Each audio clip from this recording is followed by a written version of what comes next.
राजस्थान में ठंड का प्रकोप लगातार बढ़ता जा रहा है। सर्द हवाएं और कोहरे ने ठंड बढ़ा दी है। 25 शहरों का तापमान 10 डिग्री से नीचे है। राजस्थान में शीतलहर की चेतावनी जारी की गई है। माउंट आबू में तापमान 4 डिग्री के नीचे है। सीकर, नागौर में भी पारा नीचे गिर गया है। तो बड़ी खबर आपको बता रहे हैं, राजस्थान में ठंड का प्रकोप लगातार बढ़ता जा रहा है। सर्द हवाएं और कोहरे ने ठंड को बढ़ा दिया है। 25 शहरों का तापमान 10 डिग्री से नीचे दर्ज किया गया है। राजस्थान में शीतलहर की चेतावनी भी दी गई है। माउंट आबू में तापमान 4 डिग्री के नीचे है। सीकर, नागौर में भी पारा गिर गया है।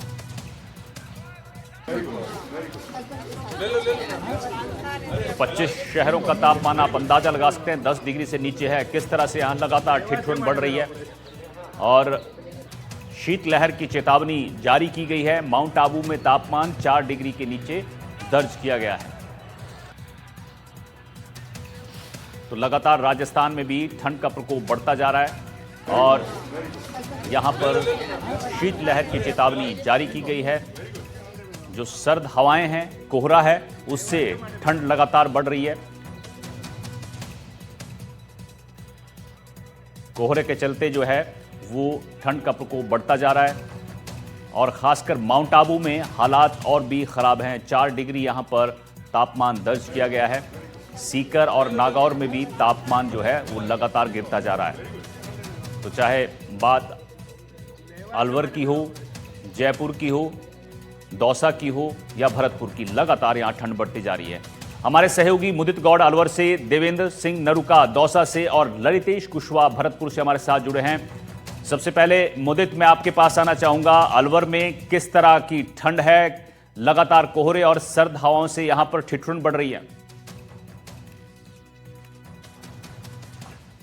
जी बिल्कुल, अलवर की बात की जाए तो अलवर जो है प्रदेश का दूसरा ऐसा जिला है जहां पर जो ठंड है वो दूसरे स्तर पर मानी जा रही है कि प्रदेश में दूसरे स्तर पर अलवर की ठंड है। जो वहां पर सर्द हवाएं और जो हवा की ठंडक है और सर्दी लगातार जो है अपनी दस्तक दिए हुए है और प्रदेश के दूसरे शहरों में इसका नाम अलवर का आता है, जिसमें बताया जा रहा है कि अभी ठंड की जो सर्द हवाएं है वो अलवर में काफी ठंडी देखी जा रही है और जो तापमान है वो लगातार कहीं ना कहीं अपने आप में ये दर्शाता है कि ठंड की जो दस्तक है वो पूरी तरह से बढ़ चुकी है। यहाँ पर लगातार कोहरे का कहर भी देखने को मिल रहा है क्योंकि जो अभी फिलहाल रबी की फसल है, रबी की फसल के साथ ही पानी की जो आवक खेतों में की जा रही है उसके चलते खेतों में भी पानी को देखते हुए कोहरे की चादर भी लगातार देखने को मिल रही है। सुबह 10 से 11 बजे तक लगातार कोहरा देखने को मिल रहा है और रात्रि के समय 8 से 9 बजे के बाद लगातार कोहरा सड़कों पर दिखाई देता है। धूप के सूर्यास्त के बाद से ही लगातार कोहरे की चादर शुरू हो जाती है और सुबह अल सुबह तक ये कोहरे की चादर करीब 8 से 9-10 बजे तक रहती है, जिसके चलते माना जा रहा है कि ठंड की जो दस्तक है वो लगातार बढ़ती जा रही है और ठंड का जो प्रकोप है वो कहीं ना कहीं अपनी दस्तक पूरी तरह से जमा चुका है। ठीक है, ठीक है। देवेंद्र सिंह नरूका दौसा से हमारे सहयोगी हमारे साथ जुड़े हुए हैं। देवेंद्र, जरा दौसा से बताइए किस तरह यहाँ ठिठुरन बढ़ रही है।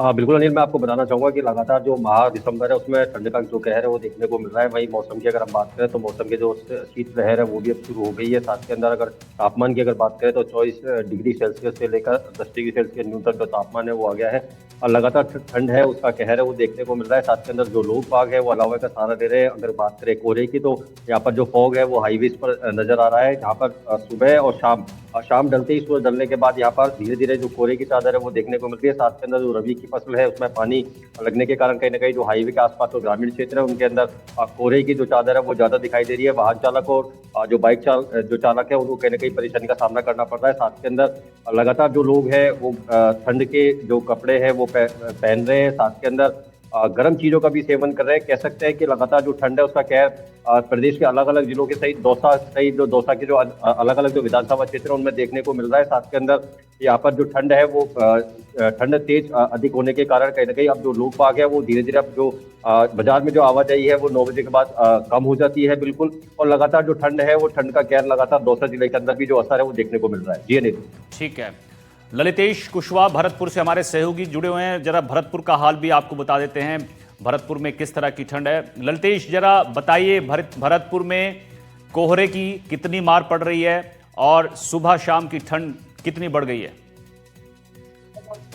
बिल्कुल अनिल, देखिए बात की जाए सर्दी की तो कहीं ना कहीं सर्दी है वो अपने चरम पर है और सर्दी सुबह शाम तो पड़ी रही है। जो लोगों के हाल बेहाल हैं, सुबह लोग हैं वो जल्दी घरों से नहीं निकल पाते हैं और जैसे ही अभी देख पा रहे हैं, मैं मुख्य बाजार में मौजूद हूँ, लोग अपने जो दुकान है उनको बढ़ा करके जाने लगे हैं और जो सर्दी है उसमें अलाव ही उनका सारा बने हुए हैं। उन लोगों से ही बात कर लेते हैं। देखिए क्या नाम है आपका? कुमार। क्या कहेंगे, सर्दी कैसी पड़ रही है? अभी शुरू हो गई। 2 दिन से सर्दी इतनी भयंकर है कि सुबह अपनी दुकान खोलने आते हैं 6 बजे आते थे, वो 8 बजे आते हैं और शाम को 7 बजे भग जाते हैं। और सर्दी के मारे कितने भी अलाव जला लो, सारा अलाव बना हुआ है, फिर भी सर्दी कम नहीं पड़ रही है। आप क्या कहेंगे बाबूजी, गांव से आते हैं, कोहरा काफी है। मैं पास में नौ गांव से आता हूँ, तो ठंड पड़ती है जबरदस्त और हम आकर के लगते हैं तो वह यहाँ 9 साढ़े 9 बजे।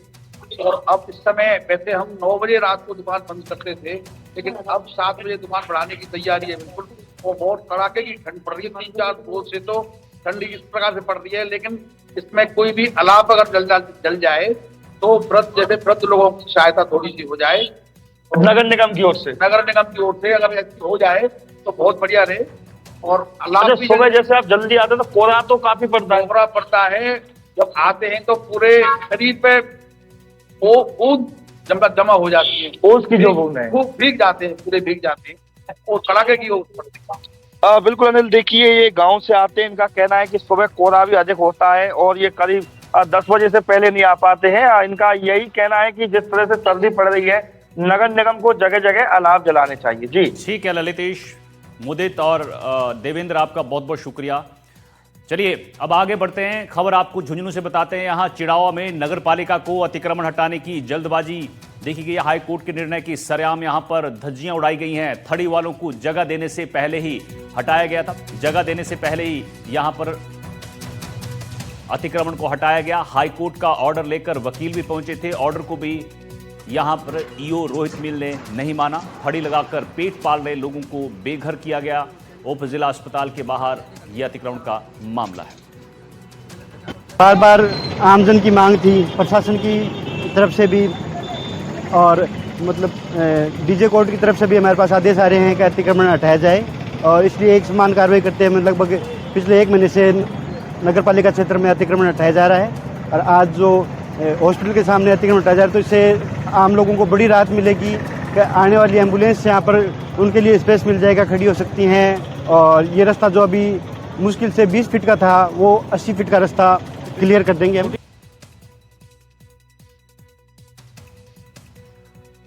जयपुर ग्रामीण के चाकसू से आपको खबर बताते हैं, यहां ढूंढ नदी पुलिया निर्माण मुसीबत बन गई है। वैकल्पिक मार्ग ना होने से आवागमन जो है वो यहां ठप है। ग्रामीणों और राहगीरों को परेशानी आ रही है। लंबा फेर लगाकर आने जाने वालों को मजबूर यहां पर लोग हैं।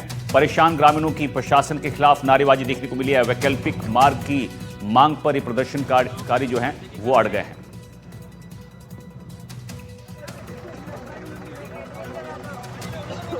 हम सभी ये चाहते हैं पहले सर्विस लेन बने साइड से, उसके बाद में निर्माण कार्य प्रारंभ हो, ताकि ट्रैफिक भी चलता रहे, कोई पब्लिक परेशान नहीं हो और काम भी होता रहे। परेशान हो रही है निर्माण कार्य, पुलिया के निर्माण कार्य की स्वीकृति मिल गई ठेकेदार को, लेकिन वो निर्माण कार्य करना चाहते हैं लेकिन वैकल्पिक व्यवस्था नहीं कर रहे हैं। तो 3 महीने तक पब्लिक कितनी परेशान होगी, इसकी जिम्मेदार कौन है?